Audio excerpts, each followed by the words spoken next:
Et nous voilà sur la question bonus. Compare ta classification et la classification officielle, la classification scientifique.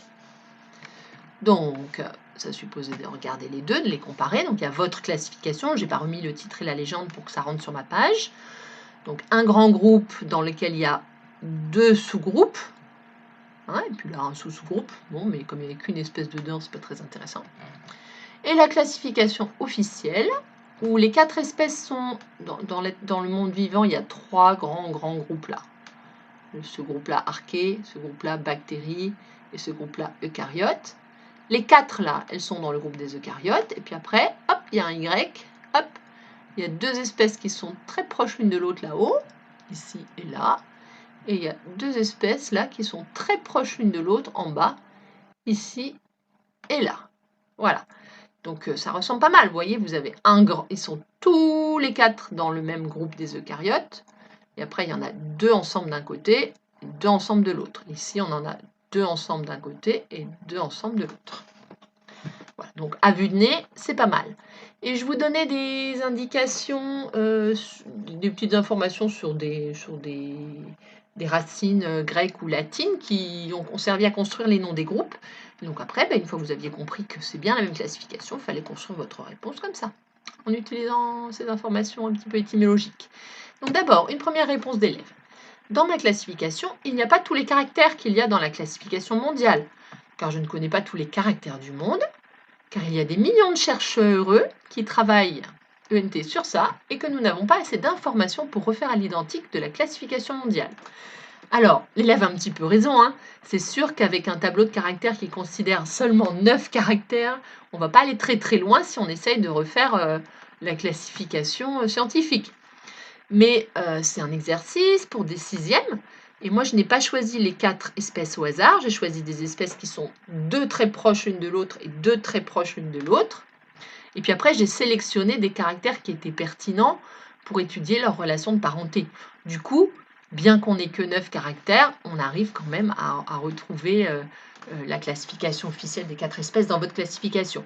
Donc voilà, cette réponse, elle est comme elle est, mais l'élève ne joue pas vraiment le jeu, c'est-à-dire qu'il aurait mieux valu utiliser ça, cet esprit critique, c'est très bien d'avoir l'esprit critique, mais il aurait mieux valu l'utiliser dans la conclusion, pour dire, bien entendu, la classification scientifique, elle s'appuie sur l'analyse de très nombreux caractères, et nous, on en avait beaucoup moins, voilà. Plutôt que de donner cet argument, mais de ne pas, du coup, comparer les deux classifications. Vous comprenez? Voilà, bon, c'est pas grave. Hein. Alors après, je vous mets 2, je crois, exemples de réponses d'élèves. Les 2 réponses, c'est souvent, vous faites ça souvent, hein, même après en 4e, 3e, vous faites ça souvent. Vous avez tendance à donner votre conclusion tout de suite. Il vaut mieux au début, donc là, la première phrase, c'est la conclusion. Il vaudrait mieux au début dire ce que vous cherchez à faire, après argumenter, et à la fin, mettre votre conclusion. D'accord? Donc pensez à conclure à la fin plutôt qu'au début. C'est logique, conclusion, c'est à la fin. Donc là, on commence par la conclusion. Ma classification en groupe emboîté est conforme à la classification officielle. Alors là, plutôt que car, il aurait mieux valu. En effet, les 4 espèces font bien toutes partie du même groupe Eucaryota, ce sont les êtres vivants qui possèdent un noyau vrai. Donc c'est ce que veut dire ce mot vrai, caryon, le noyau. Donc ce sont les êtres vivants qui ont un vrai noyau. Les paramécèles et vorticelles font tous les 2 partie du même groupe qui est Ciliophora. Ce sont les êtres qui portent des cils. D'ailleurs, ils ont tous les 2 des cils hein, dans votre classification.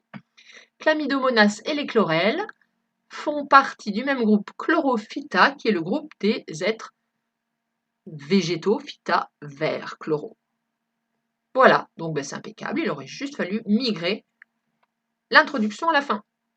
Un autre exemple, donc là pareil, la conclusion est au début. Après avoir comparé avec la classification officielle proposée par les scientifiques sur LifeMap, donc là c'est un petit peu plus précis parce qu'on sait où elle a vu les informations, tout ça, où il d'ailleurs, je peux affirmer que pour ma part, ma classification emboîtée est conforme. En effet, sur LifeMap, on s'aperçoit que les chlorelles et les chlamydomonas ont été placés dans la famille des chlorophyta, qui signifie vert végétal, Or, précisément, dans mes groupes emboîtés, j'ai classé ces deux espèces dans la famille chloroplastes, qui indique la présence de verre et de végétal. En fait, les chloroplastes, ce sont pour information, des parties des cellules qui arrivent à capter la lumière pour aider la plante à se nourrir. L'énergie de la lumière qui est exploitée grâce aux chloroplastes. Et ils sont verts parce que dedans, il y a de la chlorophylle qui est indispensable à ce phénomène qu'on appelle la photosynthèse. Vous étudierez ça plus tard.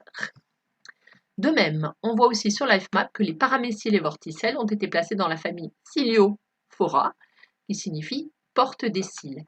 Or, dans ma classification en groupe emboîté, j'ai placé ces deux espèces dans la boîte cils. Voilà. Bon, ben, c'est très bien. Je vous mets une petite proposition de correction où je combine en fait les idées de cet élève qui avait son esprit critique pas au fond de la poche, et c'est très bien, et puis les idées des autres élèves. Donc déjà, je commence par dire ce qu'on cherche. Petite introduction, quoi. On cherche à comparer, d'une part, notre classification de 4 espèces établie en utilisant 9 caractères cellulaires, d'autre part, la classification scientifique de ces 4 espèces établie en utilisant une multitude de caractères. Du coup, déjà dans l'introduction, je dis ce que disait l'élève qui avait un petit peu d'esprit critique. Oui, ok, notre classification, elle est un peu simpliste avec seulement 9 caractères, mais j'en ai conscience.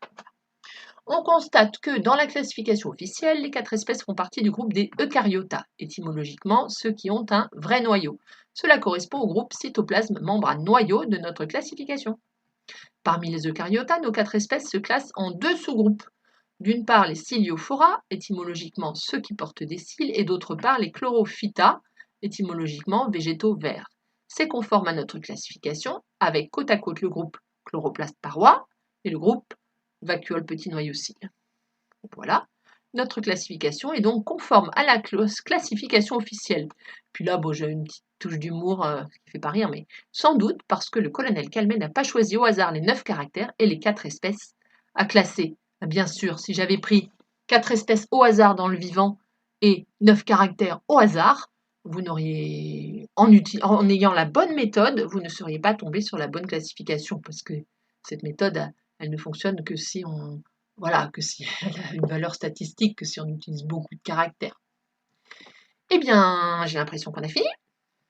Mais tout à fait. Eh bien, bon travail sur cette correction. Les corrections, c'est important. C'est un des moments où on progresse le plus.